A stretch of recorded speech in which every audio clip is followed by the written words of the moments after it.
새로운 신, 매울 신, 무엇보다 믿을 신 뉴스 신세계. 매일 저와 함께하는 분이죠. 헬마우스 임경빈 작가 오셨습니다. 안녕하세요. 안녕하세요.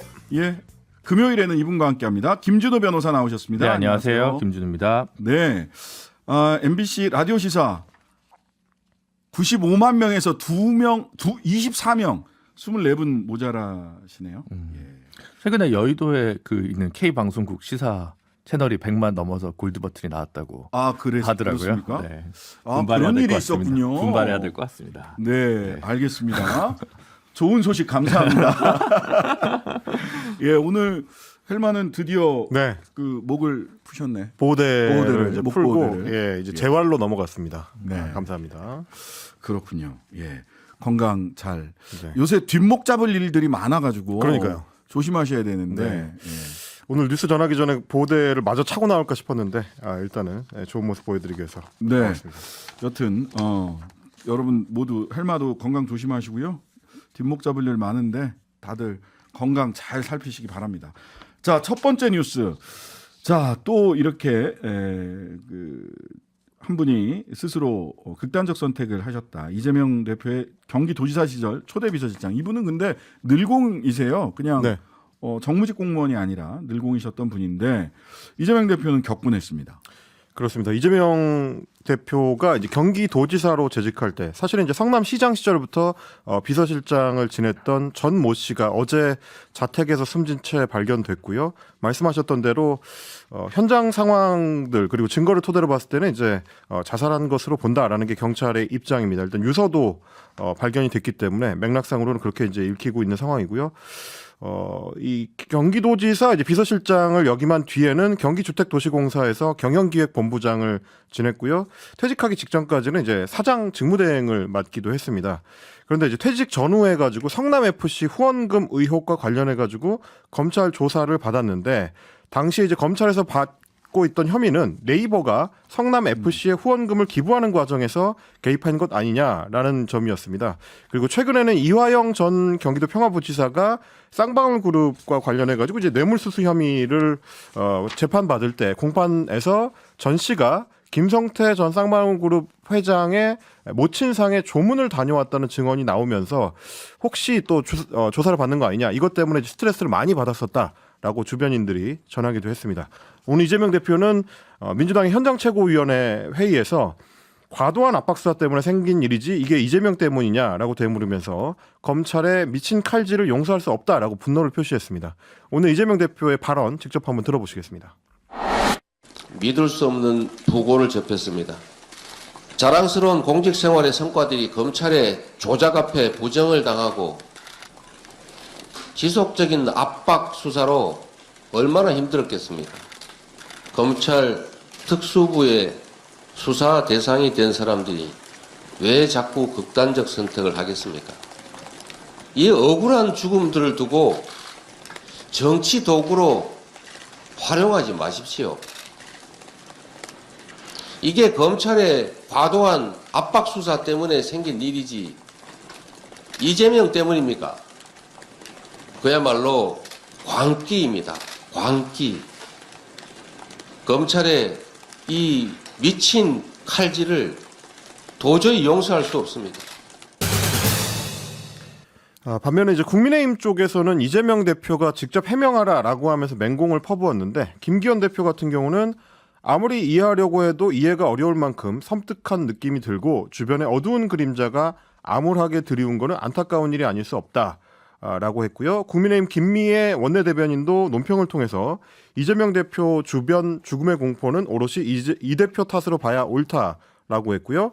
유승민 전 의원 같은 경우도 정치고 뭐고 다 떠나서 인간으로서 더 이상의 희생은 막아야 할 책임이 이재명 대표 당신에게 있다. 이렇게 직접 겨냥하기도 했습니다. 반면에 민주당에서는 비극의 원인은 무리한 강압수사와 조작수사다라고 하면서 평생을 헌신한 공직자의 삶을 망가뜨린 검찰의 사법살인에 끝까지 책임을 묻고 조작수사 진실을 밝히겠다. 이렇게 강조했고요. 김의겸 민주당 대변인도 브리핑을 통해서 강압수사와 조작수사 말고는 달리 설명이 되지 않는 비극이다. 어쨌든 이재명 대표를 사냥하고야 말겠다는 광기에서 빚어진 참극이다. 이렇게 또 주장을 했습니다. 이 부분 관련해서 네. 이제 검찰에서 그 오늘 입장이 또 나왔는데 이제 작년 12월에 이제 그 작고하신 전모 씨의 영상 녹화 진술을 한번 했었잖아요. 그래서 네네. 피의자 신분을 조사하고 그 후에 이제 검찰 조사를 통보하거나 계획은 없었다라는 식으로 이제 약간 진화에 나섰는데요. 다만 얼마 전에 그 부결됐던 체포동의안에 이제 전제되는 그 구속영장 청구서 이재명 대표에 대한 구속영장 청구서에는 이 성남 FC 네이버 관련 된 문제와 관련해서 이 작고하신 전모 씨가 공범으로 적시됐다는 보도도 좀 있었습니다. 네. 그래서 뭐 당장 수사를 현재 뭐 또 받는 계획은 아니지만 이 부분과 관련해서 뭐 기소나 이런 것들에 대해서 심리적인 압박을 받았을 부분은 또 합리적으로 추론되는 부분은 충분히 있는 것 같습니다. 예, 사인이 아직 밝혀지지는 사인은 본인이 스스로 극단적 선택을 한 것으로 국과수에서도 그렇게 판단을 그렇습니다. 했다라고 해요. 근데 다만 지금, 극단적 선택을 하게 된 이유가 무엇인지는 유서가 공개되지 않아서 정확하게 알 수는 없는데 제가 그 수사기관이 얼마나 유족들의 뜻을 잘 따르지 않는지는 노회찬 대표님이 돌아가셨을 때 이거 유서 공개하지 않기로 했고 검토를 다 한 이후에 공개하기로 했었는데 이거 문자로 다 돌리더라고요. 예. 사실 오늘도 비슷한 오늘도 유서 내용 일이 공개 있었습니다. 안 됐다고 하는데 왜 어떻게 해서 연합에서부터 기사가 나와가지고 이재명 이름 언급돼 있다 이런 기사가 도대체 어떻게 나오는지는 알 수가 없어요. 그러니까 사실은 그런 언급을 소개하면서 동시에 각 기사에는 뭐라고 덧붙였냐면 유족들은 유서의 공개에 강력히 반대하고 있다라고 얘기를 했는데 그러니까 두 개의 사실관계가 한 기사 안에 들어 있었습니다. 유족들은 유서의 공개에 강력하게 반대했다. 그런데 이재명 대표의 이름이 유서에 언급돼 있다. 이게 이제 둘 다 이제 소개가 됐는데 그러니까 전해졌다 혹은 뭐 알려졌다 이렇게 하면서 이제 그 부분을 부각시키는 기사들이 많이 나왔고요. 그러니까 누가 전해주고 누가 알려줬냐고요. 유족들이 알려줬겠어요? 그렇습니다. 네. 그 유서를 본 수사기관 경찰이나 검찰에서 그 내용을 알려주지 않았을까라고 생각할 수밖에 없어요. 왜냐하면 유서 내용 공개를 유족들이 반대한다고 했잖아요. 당시에도 노회찬 대표님 돌아가셨을 때도 제가 당시 정의당 사무총장이었는데 유족들과 충분히 협의해서 공개해야 되니까 공개하지 말라. 우리가 공개 안 했어요. 근데 수사기관에서 경찰에서 기자들한테 문자로 돌려버렸어요. 그래서 오늘 이제 이재명 대표 관련해 가지고는 이름이 언급됐다고 하면서 각 보도에서는 어떻게 소개가 됐냐면 이제는 모든 것을 다 내려놓으시라 더 이상 희생은 없어야죠. 이제 이런 식의 언급이 있었다라고 전해졌는데 앞뒤 맥락에 대해서는 이제 자세히 소개가 안 됐고요. 문화일보의 보도에 따르면 전 씨 돌아가신 분 같은 경우는 유서에 이 대표의 이름을 거론하면서 성남 FC 사건 관련해서 검찰 조사받을 때 이 대표 등에게 자신의 억울함을 호소했다 이렇게 적었다고 하고 억울하게 연루됐다. 검찰 수사가 조작됐다. 사건 조작이 너무 많다. 이런 주장을 유서에서 이제 반복했다고 또 얘기를 하기도 했습니다. 다만 이 극단적 선택의 이유가 이 대표한테 있다는 식의 표현이 있는지는 이제 확인되지 않았다고 이제 문화일보에서 보도를 했는데, 그러니까 이런 내용들도 사실 말씀하셨던 것처럼 유족 측이 유서 공개를 원하지 않았는데 이게 조각조각된 정보들이 보도를 통해서 전해지다 보니까 이게 지금 어떤 내용이 담겨 있는지도 정확하게 좀 파악이 안 되는 좀 혼란스러운 양상으로 좀 펼쳐지고 있습니다. 네. 사안의 정치적인 뭐 이슈나 휘발성 어쩔 수 없는 것이긴 한데 어쨌든 뭐 보도윤리 차원에서 앞으로 좀 유가족분들이 원하지 않은 경우 유서 내용을 보도하지 않는 방식의 좀 새로운 컨센서스가 제대로 형성됐으면 하는 바람은 저도 있습니다. 네. 자, 그리고 오후에 그렇습니다. 이재명 대표가 빈소에 갔는데 유족들의 거부로 3시간째 대기하고 있다. 조문을 못하고 있다라는 취지의 기사들이 쏟아졌어요. 근데 조금 전에 나온 기사 보니까 그게 아닌 것 같은데요? 그렇습니다. 뭐 당초에는 이재명 대표에 대한 조문 거부라는 식의 이제 기사들이 많았는데 조금 전에 이제 확인된 바에 따르면 유가족들이 지금 강하게 반발하고 있는 거는 경찰 쪽에서 검찰에 전모 씨에 대한 시신 부검 영장을 신청했다는 소식. 이게 이제 분개한 때문이라고 지금 보도가 되고 있습니다. 뉴스원 보도인데요. 경찰 쪽에서는 왜 유가족들이 부검을 강력하게 반대하고 있는데 부검 영장을 신청했느냐라고 물었더니 사회적 이목이 집중된 사건이고 사안이 사안이니만큼 명확하게 사인을 확인하기 위해 검찰에 부검하겠다는 영장을 신청했다. 그래서 현재 법원의 판단을 기다리는 중이다라고 했는데 유족 측에서는 이제 강하게 반발을 하면서 현재 장례 절차가 전체적으로 좀 지연되고 있다는 얘기가 들어와 있습니다. 아니 이게 부검 사유가 사회적 이목이 집중돼 있기 때문에 부검해야 한다.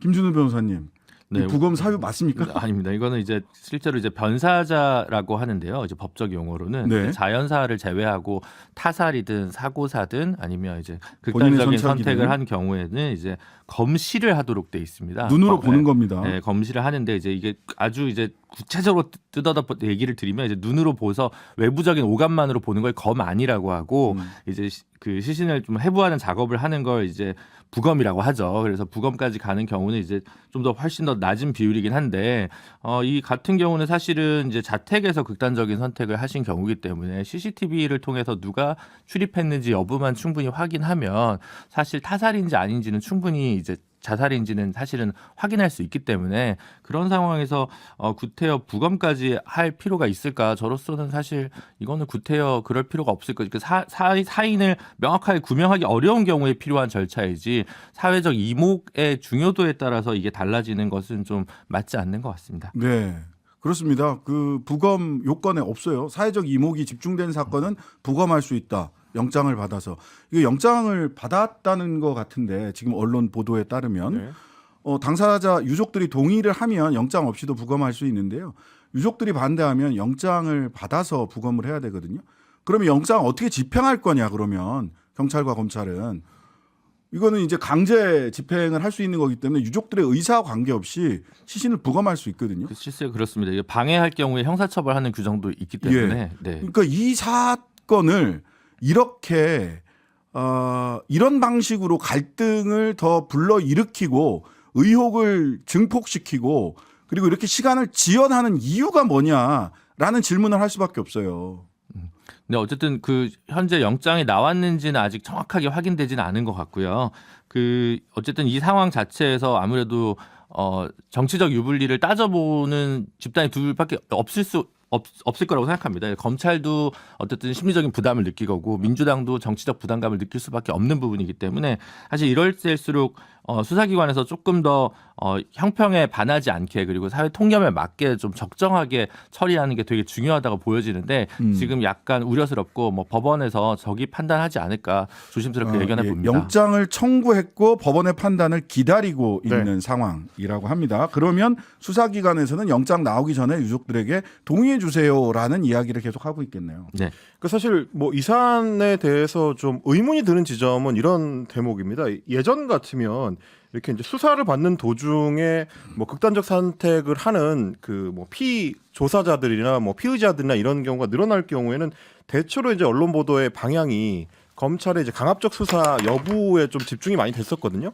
그럼 예전에 이제 현대가의 정몽원 전 회장의 이제 사망 이후로 이제 그런 네, 어떤 네. 일종의 전통적인 보도 방식이 쭉 있어 왔는데 유독 이재명 대표와 관련해서 이 수사에 대해서는 뭐 주변에 몇 번째 사망이라든지 그러니까 마치 뭔가 이재명 대표와 이 사인이 직접 연결이 있는 것처럼 보도하는 것들이 좀 많아져서 이것도 좀 특이한 현상이다. 이렇게 좀 보여지긴 합니다. 그 하이라이트 그 좀 극점에 있었던 게 그 전에 이 변호사비 대납 사건에서 한 분이 돌아가셨잖아요. 근데 건강 상태도 그렇고 가족과도 떨어지고 극단적 선택을 했다라는 게 한나절 만에 드러났는데 그 전에 무섭다, 공포 뭐 등등등 해서 민주당을 제외하고 정의당 포함해서 모든 언론과 정당에서 이재명 대표 쪽에 이 그 손가락을 겨누는 논평을 냈었거든요. 그래서 한나절만 기다렸으면 드러날 수 있는 사안이었는데 너무 좀 앞서가는 것 같아요. 우선 유족들에게 심심한 위로의 말씀 전하고요. 좀 냉정하고 객관적으로 이 사건이 좀 처리됐으면 좋겠다라는 생각을 하지 않을 수 없습니다. 사회적 이목이 집중되니까 부검해야 된다. 이거는 형사소송법상 요건에 없어요. 그런 요건은. 자, 저희 방송에도 지난주에 참여를 하셨었는데, 이번 주에 와서 인터뷰 하셨는데요. JMS 그 피해자 모임인 엑소더스 전 대표이신 김도영 교수 생방송, KBS에서 생방송 도중에 KBS PD 통역사 중에 JMS 현직 신도가 있다라는 주장하셨어요. 그렇습니다. 어제 이제 KBS 더 라이브 출연 중에 생방송 중에 이제 이런 주장을 해서 여론이 다시 좀 끌어오르고 있는데요. 어제 더 라이브에서 실제로 어떤 말을 했는지 직접 한번 들어보시겠습니다. 정명석을 비호하는 사람이 먼데 있지 않습니다. 이 KBS에도 있습니다. KBS PD가 아니 그렇게 단어를 말씀. 아니면 제가 이름도 말할 수 있어요. 근데 그건 너무 잔인할 것 같아서 이름은 말씀 안 드리겠지만 네. KBS PD도 현직 신도고 또 KBS 방송에 자주 나오는 그 통역이 있습니다. 여성 통역인데 그 통역은 지금 현재 형사 사건화된 성피해자들, 외국인 성피해자들 통역하는 역할을 했던 사람이에요. 근데 그런 사람이 계속 KBS 방송에 노출이 된다면 젊은 사람들이 보기에 저 언니는 신뢰할 수 있겠다. 그렇게 그 언니를 신뢰하고 따라가던 어떻게 되겠습니까? 계속해서 성피해가 일어나는 거죠. 네. 어제 이제 이 발언을 하고 나서 이제 파장이 좀 커져서 KBS 같은 경우는 지금 이제 관련된 사실관계를 확인 중이다라고 알렸고요. 그리고 김 교수도 오늘 서울경제하고 이제 추가 인터뷰를 했는데 네. 뭐 JMS 신도인 것 자체가 죄는 아닌데 마치 마녀 사냥처럼 될 수가 있어서 걱정이다. 뭐 이렇게 얘기를 하기도 했고 다만 뭐 어제 밝혔던 그 통역사에 대해서는 외국인 성폭행 피해자한테 그 옷을 벗으라든지 하는 정명석의 말을 직접 통역했던 네. 사람 중에 한 사람이다 이렇게 또 주장을 하기도 했습니다. 그러면서 서울경제 인터뷰 내용 중에 뭐 정치권 보좌진 중에서도 JMS 신도들이 있다든지 혹은 뭐 학계에도 서울대병원 교수나 뭐 경희대 교수나 뭐 이런 사람들 이렇게 추적하는 과정에서 알게 된 사람들이 많다라고 직접적으로 실명을 거론하기도 했다고 하고요. 방송계에도 뭐 과거 MBC의 뭐 국장급 PD라든지 뭐 SBS의 내부 직원이라든지 이런 사람들이 있었다라고 또 추가로 지정을 하기도 했습니다. 네. 사실 저는 이제 이 문제 관련해서 이야기하기가 참 여태까지 조심스러웠는데요. 네네. 이제 그 지금 정명석 씨가 이제 지난 가을에 기소가 됐습니다. 네. 그래서 이제 처음에 이제 고소장이 접수된 게 이제 작년 3월인데요.